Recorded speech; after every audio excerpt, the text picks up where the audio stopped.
Good morning, all of you. Let's see this question. Consider the function f defined on the set of integers. So f is defined from z to z for all integers x.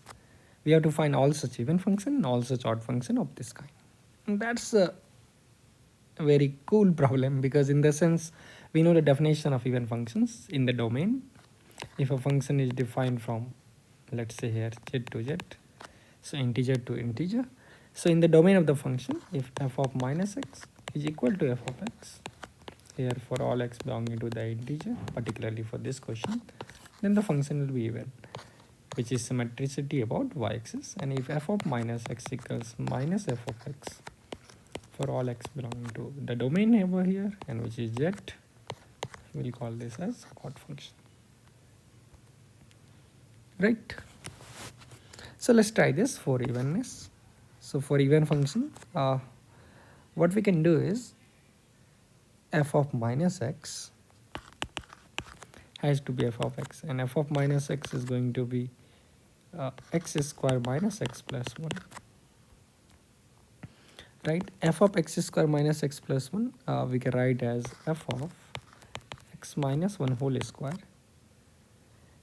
and that we have to add x because x square minus 2x plus 1, and I can write this cosmetically as x minus 1 plus 1 in this fashion. The reason I am doing so, you will soon get to know. So this quantity is going to be f of x minus 1 depending upon my definition. So f of something is square plus something plus 1 is f of x according to the functional definition, right? And now f of x minus 1 is same as f of x, because the reason is for even function f of x is same as f of minus x, since this quantity will be same.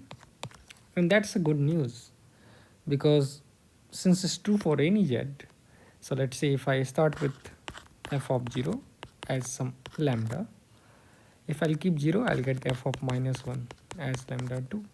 Similarly, I put minus 1, f of minus 2 is lambda 2.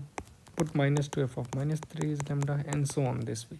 Similarly, we can put x as 1. So f of 1 is f of 0, which is lambda, is same as f of 2, is same as f of 3.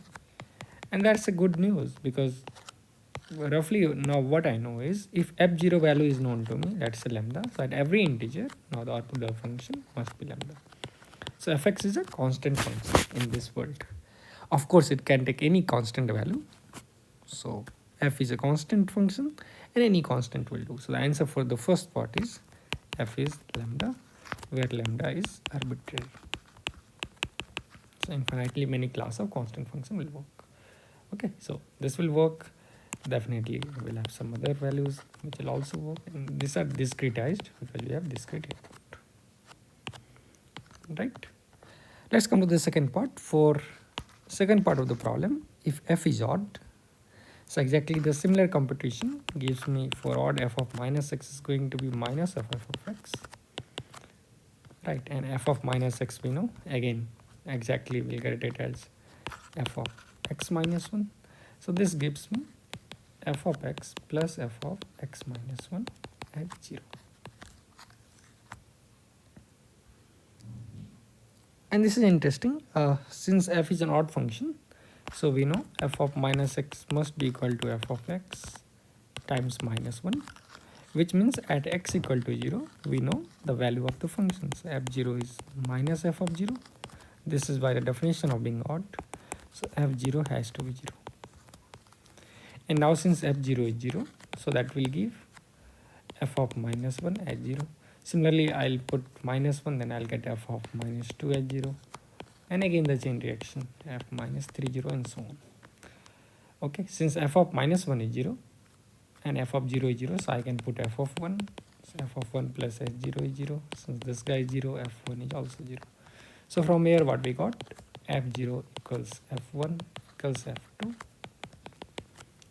equals f of minus 1 equals f of minus 2, and so on and so forth. In both directions, every value is just 0. So the entire system is 0, and the only function which is going to satisfy this is now f0 is 0.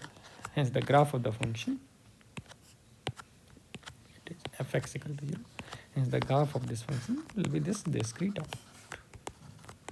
So this was very nice question based on the basic idea of the even an odd function in a discrete world. Usually these kind of questions are very rare to find in coaching materials. So I thought of giving this question.